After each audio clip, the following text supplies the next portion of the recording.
Después, ¿qué características tiene la litiasis? Que pueden impactar, que pueden tener alguna relación con los adultos mayores. Veremos los tratamientos que hay disponibles para la litiasis, incluidos los medicamentos, y cómo impacta la edad en los 3 tipos de tratamientos que hay.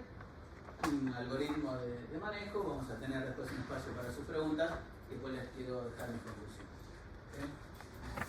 Los adultos mayores están creciendo. El porcentaje de la población en 2019 era del 18%, y ven que la curva va aumentando. Esto es un informe de la Organización de Comercio que habla de cómo crece la población adulta mayor en el mundo. Todos lo vemos.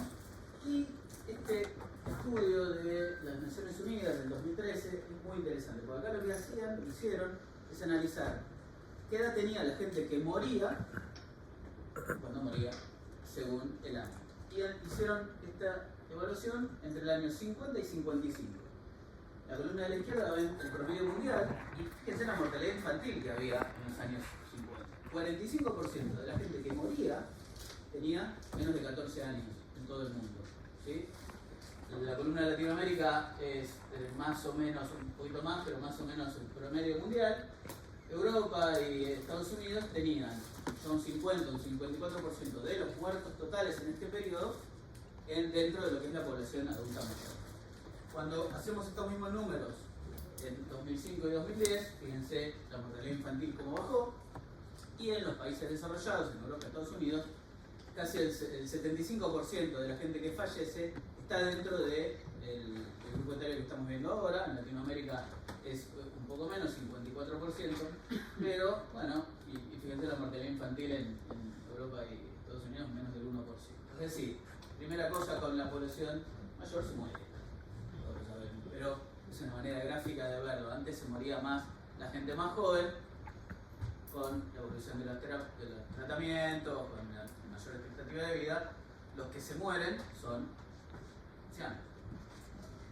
¿Y qué tienen estos ancianos que se mueren, digamos, ¿no? Este estudio analiza, es una revisión de estudios que analiza qué patologías o qué trastornos relacionados a la salud tenían los ancianos que iban a fallecer al año siguiente. O sea, se fijaron, los que morían, eran 32 artículos en pacientes hospitalizados o geriátricos, y veían que los que se iban a morir al año tenían estos trastornos que los fueron agrupando en estos grupos. Trastornos cognitivos, enfermedades con un diagnóstico, o sea, cáncer, hipertensión, ACV, qué sé yo, trastornos de laboratorio, trastornos de nutrición, trastornos de la función física y úlceras por cara. ¿Y cuál de todos estos a ustedes les parece que sean los más probables que tengan un paciente que al año va a fallecer? Miren, ¿qué les parece? ¿Cuál sería más predictor de que al año ese paciente va a estar muerto? Trastornos cognitivos, enfermedades con nombre y apellido, trastornos de laboratorio, enfermedades con un diagnóstico puntual, un ACV, un cáncer, al año se mueren. Decís vos. Los demás miran igual. Trastornos nutricionales. Bueno, fíjense que es llamativo, el 86 y el 67%, lo más frecuente fue trastornos nutricionales y trastornos de la función física, es decir, el viejito que entra al consultorio, demasiado flaco, con el andador o en silla de ruedas, ojo, porque este tipo al año tiene altas chances de morir. Los que tienen cáncer, 35%, o sea, no eran los más comunes los que fallecían con diagnósticos, con alteraciones cognitivas, con úlceras incluso, úlceras de presión, no era tan predictor de fallecimiento a la edad, ¿sí?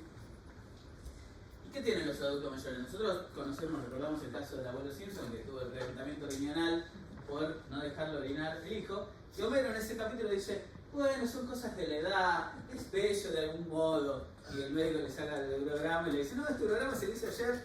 Bueno, no es bello de algún modo la edad. La edad tiene comorbilidades y algunas que nos atañen a nosotros cuando vamos a tratar un paciente. Por ejemplo, la hipertensión, por ejemplo, la diabetes. Los adultos mayores están en proporción más anticoagulados o antiagregados.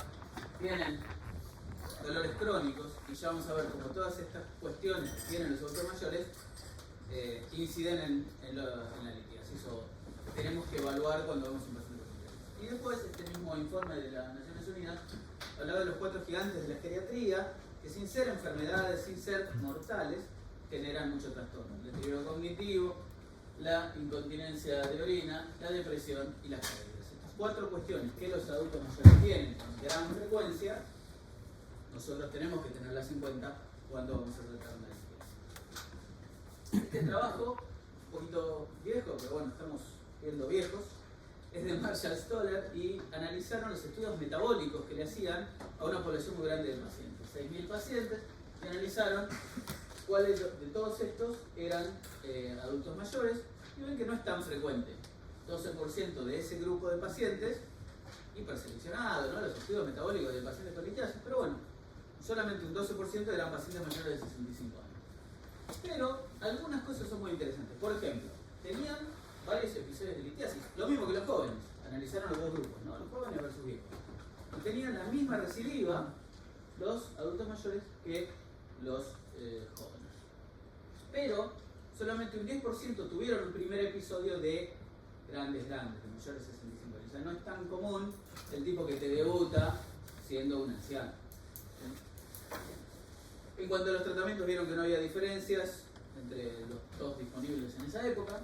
Y después vieron la composición de las piedras. Y acá sí aparece una diferencia entre los jóvenes, que tenían más calcio, y los ancianos, que tenían más ácido úrico. ¿Sí? Dato de la estadística. Y después analizan todos los parámetros del estudio metabólico. Y acompáñenme con este cuadro, que quiero que miren esto. Los ancianos tenían peor función renal, peor clínica de creatinina, peor valor de creatinina, peores laboratorios en cuanto a glucemia, o sea, más incidencia de diabetes, peor citrato en la orina, ¿sí? Y tenían un primer episodio de más grandes, no quizás a los 65 años, pero como que de más grandes habían empezado con la litiasis. No eran tan frecuentes los tipos que toda la vida habían tenido litiasis y que llegaban a los 65 años y siguen teniendo litiasis. Es decir, 90% de los jóvenes habían tenido un primer episodio de joven, y en cambio 60% de los ancianos lo habían tenido después. ¿Sí? Entonces, analizando un poco estas 2 situaciones, vemos que la litiasis sabemos que la litiasis es una patología muy frecuente, pero que en adultos mayores quizás no es tan frecuente, solamente un 12% de toda esta gran serie tuvo. Sabemos que es una patología recidivante, en adultos mayores parece que también es recidivante, quizá por esto del citrato más bajo en los adultos mayores, quizá porque es recidivante en sí. Es una patología que puede dar dolor lumbar, y en los adultos mayores tenemos ya dolores lumbares, tenemos artritis, tenemos situaciones que a veces nos confunden. Es una patología que puede generar infecciones, y los adultos mayores se defienden mal de las infecciones, con la diabetes también alterando esto. Y al tratar la litiasis podemos generar sangrado, podemos generar infecciones, podemos generar dolor por TTOJ, por lo que sea que le hagamos, y podemos generar urgencia miccional, o sea, empeoramiento y los adultos mayores pueden tener ya urgencia miccional de antes, pueden tener un agravamiento de su incontinencia, si están antiagregados o hipertensos pueden sangrar, si por ejemplo le hacemos lipotricia extracorpórea. Es decir, tienen un montón de situaciones puntuales de este grupo etario que influyen en cómo nosotros vamos a encarar el tratamiento de la litiasis, y muchas veces orientarnos a uno u otro.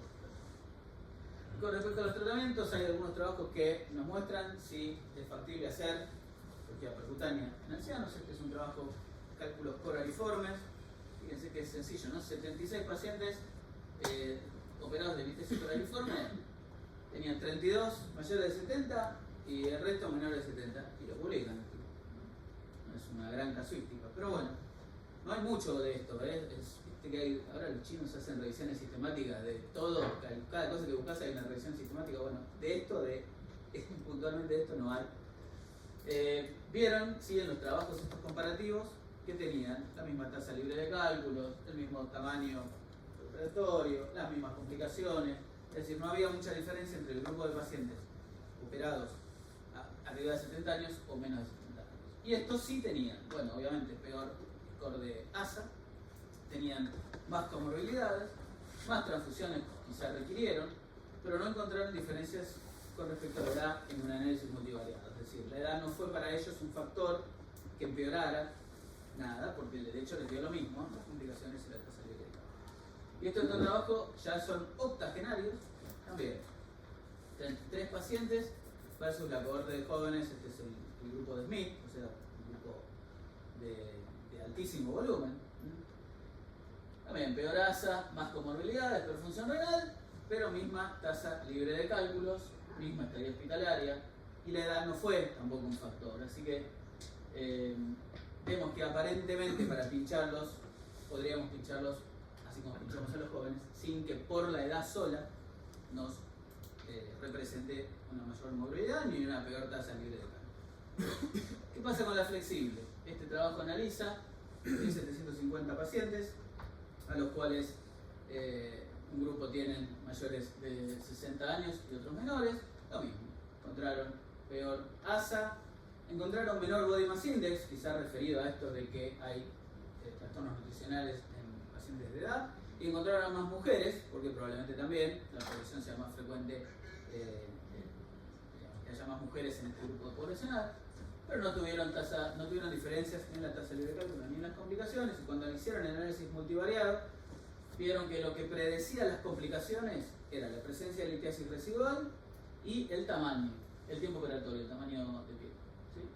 Entonces la edad tampoco les dio en el análisis multivariado como un factor independiente de que podía predecir tener más complicaciones o tener peor tasa libre de cálculo.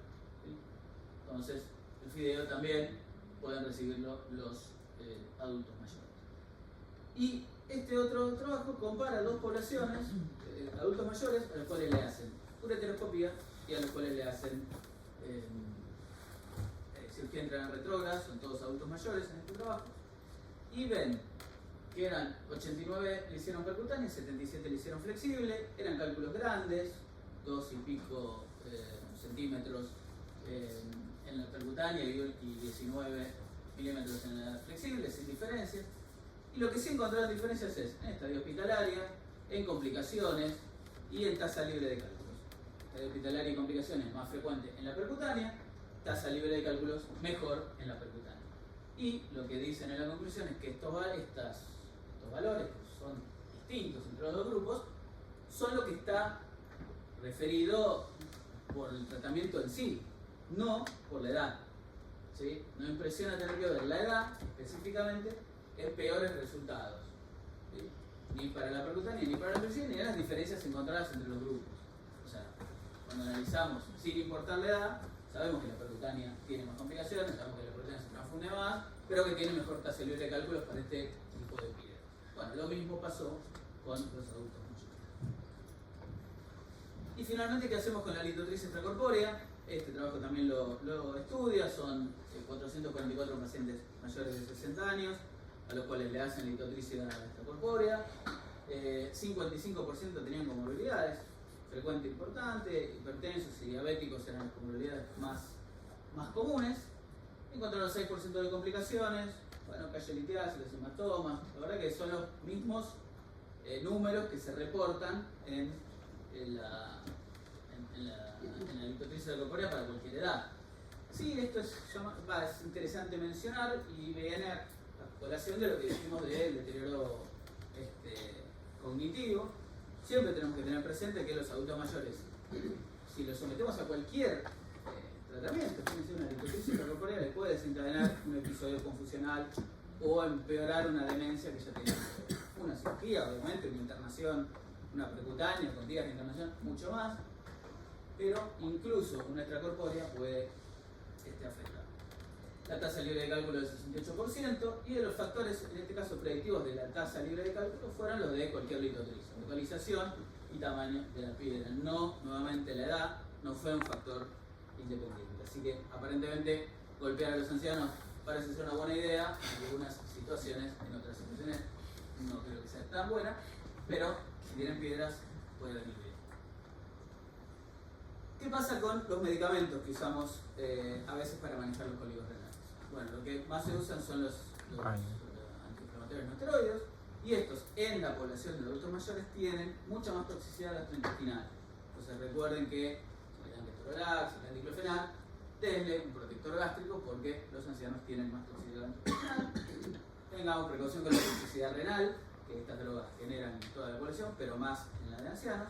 Y esta particularidad que puede aumentar los edemas, la insuficiencia cardíaca, la hipertensión, hasta en un 3 a un 5%, solamente por tomar la medicación. Si le sumamos a esto la litiasis que ya le puede estar afectando la función renal o generándole esto, bueno. Y la falla renal, lo mismo, solamente esto no es con litiasis, es medicación con antiinflamatorios no esteroideos en población anciana, 1% puede desencadenarles una falla renal. Así que estemos atentos a cuando indicamos los analgésicos que le damos a los jóvenes, ojo si son adultos mayores. Después usamos opiáceos también para el tratamiento del cólico, y acá la constipación es uno de los efectos adversos. Puede dar un efecto como sedante, como más de depresión así en el sueño, y esto condicionar caídas más frecuentes y aumentar o empeorar un deterioro cognitivo. Así que todo esto también tenerlo en cuenta cuando indicamos nuestros analgésicos. Y finalmente la tamsulosina con los mareos y la hipotensión. La mayoría o muchos de los pacientes que vemos adultos mayores ya vienen en tratamiento con esto, pero ojo con las mujeres por ahí mayores que tienen presión más baja, y los podemos voltear si les damos así la tamsulosina libremente ante un cólico renal. Este trabajo sí es una revisión sistemática de las 3 terapéuticas, es bastante nuevo, y analiza todas las opciones diciendo que son todas seguras y con buena eficacia, digamos, baja movilidad. Y lo que hacen es como un algoritmo de manejo. Entonces dicen, bueno, te viene un paciente mayor de 65 años a tu consultorio con piedras en los riñones. Lo primero que ves es si primero es inoperable, si tiene realmente comorbilidades que no lo puedas operar, o si el paciente no se quiere operar, ¿sí? En esos casos es fácil, hacemos una observación. Ahora sí, es necesario operarlo sí o sí, porque tiene una indicación clara, porque tiene un deterioro del funcionamiento del riñón, o porque el paciente se quiere operar, valoramos las comorbilidades. Y los que tienen entre 0 y 2 comorbilidades, 0 y 1 comorbilidades, es decir, son ancianos pero no tienen problemas de salud, bueno, vamos como van las guías. Piedras mayores a 2 centímetros, percutánea o ureteroscopía en etapas, piedras menores, ureteroscopía, litotricia y eventualmente disminución. Si tienen más de 2 comorbilidades severas, acá lo que primero hacemos es replantear a ver si no se los puede observar nuevamente, ¿no? Para ver. Es como cuando le decimos, bueno, hay que operarte todo. ¿Qué problemas tenía? Y yo tengo 3 stents, me operaron, no sé qué, bueno, miremos de vuelta la tomografía. Lo mismo con piedras más chicas. Y la observación tiene su rol en esto. Este es un trabajo que no es específicamente de ancianos, pero que analiza pacientes asintomáticos con detección de litiasis que optaron por observarse. Es una casuística importante, 200 pacientes, tenían 71 con piedras chicas y el resto con piedras mayores a 5 milímetros. Un gran número de pacientes con piedras incluso grandes, que uno por ahí no dudaría en ofrecer el tratamiento. Son asintomáticos. 60 años de edad media, es decir, que algo también aporta para lo que estamos viendo. Y le hacen un seguimiento durante 3.3 años con una ecografía cada 6 meses. ¿En qué casos los intervenían? Cuando dejaban de ser asintomáticos, cuando veían que la piedra migraba del riñón al uréter, cuando tenían infecciones o cuando crecía más de un 50%. Y realmente pocos pacientes requirieron reintervención, 32% en forma global, y analizando, eso es, los de menos de 5 milímetros, ni llega al 20% que requirieron en 3 años hacerse algún tipo de tratamiento, que la mayoría fue litotricia. Los que eran piedras más grandes, un 38%. Es decir, un gran porcentaje de los pacientes que fueron observados siguieron en observación. Siguieron asintomáticos, con piedras que no crecieron. Entonces, más todavía si son ancianos. Y cuando hacen el análisis multivariado para ver cuáles eran más frecuentes que se intervinieran, vieron que los jóvenes eran más frecuentes que se intervinieran. ¿Sí? porque el mismo paciente, siendo joven, decía, bueno, yo tengo esta piedra, me la quiero sacar. Cuando eran mayores a 50 años tenían menos chance de reintervenirse. Entonces, un adulto mayor, con una piedra chica, menos de 5 milímetros, y estamos en menos de un 20% de requerir tratamiento. A ese seguramente no le vamos a hacer tratamiento. Y con piedras más grandes, también, casi el 60 y pico % no se van a tratar. Entonces, tengamos a la observación ahí siempre a mano, pero bueno, sabiendo que las intervenciones que habitualmente hacemos, por la edad en sí, no cambian con respecto a los jóvenes. Parecería que observar a los ancianos también es una buena idea, ¿sí? Ver que no se nos escapa.